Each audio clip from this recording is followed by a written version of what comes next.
All right, so next we're going to check the drive pulley system and our clutch assembly.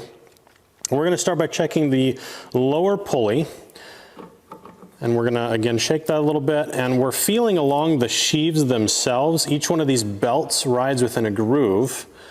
We're checking those to make sure there isn't excessive wear, any pitting, make sure the belts themselves haven't worn into the groove, so you'd actually feel an additional groove in here if there was excess wear. So we're checking both the lower and upper sheave or pulley for excess wear, and I do that just by sticking my finger inside each channel and running down the length of it that I can feel. Make sure that those are all good. Now up top is our sprag clutch. So in the event of an engine failure and we have to enter an auto rotation, this is what's going to decouple the engine from driving the main rotor. What that means is that it should rotate smoothly in one direction without engaging the main rotor. Very easy to do here. If I go the other direction, it's a little harder because now it wants to actually rotate the blades. And I'm only going to rotate them a tiny bit because, again, we don't rotate blades inside the hanger. But one direction should rotate very smoothly and easily. The other should feel some resistance as it starts to engage the main rotor gearbox. Next, we're going to check the tensioner pulley. Same thing, we're going to reach in here, and I'm kind of cramped in here for the sake of getting a good view for you guys. Normally I wouldn't pre-flight in this tiny space, but this works for now. And actually it lets me get a pretty good view of the sheave on this tensioner pulley for any wear. We'll check fore and aft movement. We'll relax some tension and check rotation on it. And we'll also check the mounting bolts as well as on the tensioner. And it's a little hard for me to get from where I'm at, but there are two other bolts on this side as well that we would check. And then down at the spring to make sure that it returns to neutral when clutch tension is released. Now I'll climb out of here real quick, and I'm going to engage the clutch and show you what that looks like as it begins to tighten. So main battery on. I'll turn our beacon off. Again, we leave ours on so we don't leave the battery on, but I'll turn it off for now. And we're going to go ahead and engage the clutch. Now as we do that, we have a tensioner assembly here that's going to draw this rod up into the servo body. And as it does that, there's a cable that runs down through a pulley. And that's going to tension all of our belts. Now while that does that, what we're looking for when it reaches full tension is for this rubber bushing up top to match up with the mark on the clutch itself. And it should match within about a half a width of this rubber bushing at most. Notice ours is almost perfectly aligned, so that's good. Once we've checked that, we can go ahead and release the clutch tension. While that's releasing clutch tension, I also check the remainder of our lights. So I'll turn the beacon back on, along with our position lights. Make sure the beacon's flashing. We've got a green light on the right. We should have a white on the tail, which we do. I'll come around to the other side and I make a full circle of the aircraft. Make sure that I have a red light on the left side. And those are all functioning correctly. So then I go ahead and turn those off. Again, turn the beacon off, and I'm going to climb in and turn on the landing light, make sure that works. Looks good to me. We'll turn that off.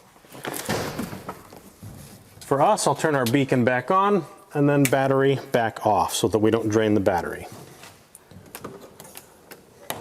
And then always close your doors when you're not using them. Remember, very important. All right, so once that's checked, we can start moving down through the engine right side and the engine, or the right side fuel tank. So we'll start with the tank to get that out of the way, make sure that the straps are secured, fuel level sensor is in good condition and secured, fuel cap is on. Now in the other tank we had a vent line, these cross feed, so they've used the same vent. In this case, we treat it kind of like the pitot tube. I want to make sure there's no plug or anything that would block that would prevent the tanks from venting. If the tanks can't vent, they're not going to feed fuel reliably, and that causes all kinds of problems. So that's good. We'll start moving down the engine right side here. We're going to begin with the lower cluster fitting. Make sure any bolts that attach there are secured. There are no cracks. Okay, that looks good. We'll check the top center cluster fitting. Again, using our light to get a little bit better view. Reach up in there if you want. Feel around on the back side. Make sure you don't feel any cracks there. Now the cracks we're looking for, these are all welded joints. So each of these welds can be a failure point. And that's where we're looking for those cracks to occur, is along those welds. We have one more cluster fitting up front. A little hard to see past our cabin heat hose, but poke around in there. Everything looks good there. Okay. All right, continuing with our checklist. We're now going to check the rear oleo damper extension. So just like we did on the other side, and I'll move through this quick since we've done it already. Make sure those are all in good condition, no leaks, and mounted securely.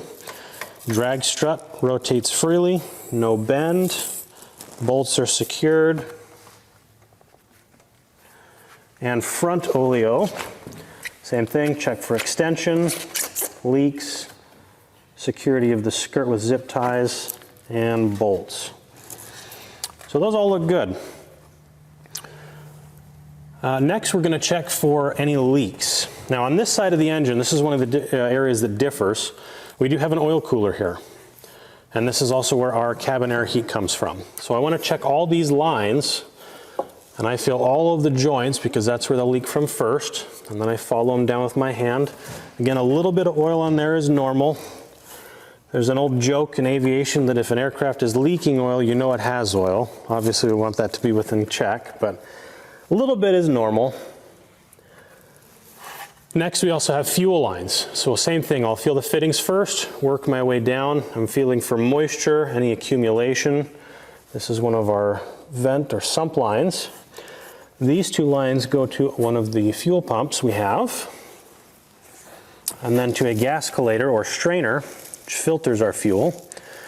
I don't feel any leaks there. We'll continue to follow that into the engine-driven pump. And that looks good. We'll get you a view of that with a light in just a second here. All right, now before we go a little further in underneath the engine, we're also going to check just the general area like we did on the left side. I'll get my flashlight out here.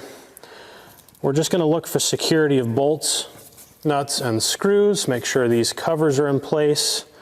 Check our spark plugs. Again, if this engine had just been run, you'll want to use caution when reaching into these areas. Looking for any additional leaks. We do have a very slight leak on this aircraft, which we're aware of and keeping an eye on.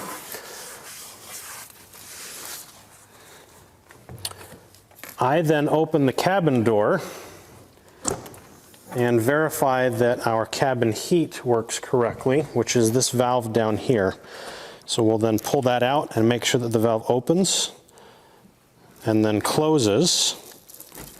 Do it a couple times if you need to make sure it moves freely. Okay, that functions as it should. I'll again close the door for the moment being. And now let's go ahead and take a look underneath the engine a little bit here. See if our cameraman can get a good view. The next thing we want to check are our throttle control linkages. So under here we have our throttle assembly. There are several bolts we want to check, various fasteners that should have cotter pins in them and be tight and torqued to spec. Along with a couple of control rods, we want to make sure that there's no excessive slop in any of these fittings and connections and that they are all secure. And you can also check for freedom of play or movement.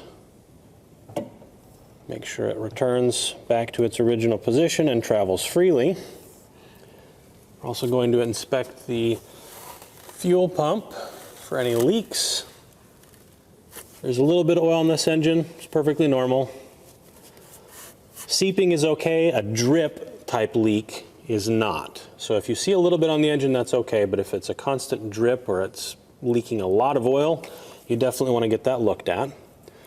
Other than that, we're just going to inspect for additional areas that could leak from any fittings and general condition in the throttle assembly area. Once that's done, We will go ahead and do our right side cabin checks. Open the door here. We'll check inside first, just like we did the left. Make sure all of our fasteners are secured. Make sure that our lift support is secure because those can pop off. We'll check the seatbelt and harness for proper function. Again, I extend all the way, make sure I can actually move in the aircraft when I need to. Give it a solid yank there so that it engages. Check the condition of the straps for fraying, cuts, or other failure points, like loose seams where the belts should attach to themselves, or to the harness anchor points. There's one down here and one on the other side in the very far back of the seat belt or the seat itself. And on the 269, as with many other helicopters, the controls on this side are removable. So I like to check and make sure that they are secure. There is a little bit of wobble here. It's just the nature of removable controls, perfectly normal. There's a couple of pins you'll check real quick and make sure that they're secured. That looks good. We'll also check the pins on this side just like we did on the left. Make sure that they are secured. We'll check the pedals to make sure that the tail rotor moves appropriately. Then we'll close the door up. We will climb up and check. Make sure I don't step on the no-step area. We're going to climb up and check our slat, our cabin slat here. Make sure that it's secured. We'll check the condition of the plexiglass up top, make sure it's clear as well. Check the outside of the door and make sure that the door latches securely. The door pins are in their appropriate condition or place to lock the door in. And then lastly, we'll hop down and we'll check the skid. Just like on the left-hand side, we're looking for a little bit of light underneath to make sure that the skid shoes themselves are in good condition. And then we're ready to roll.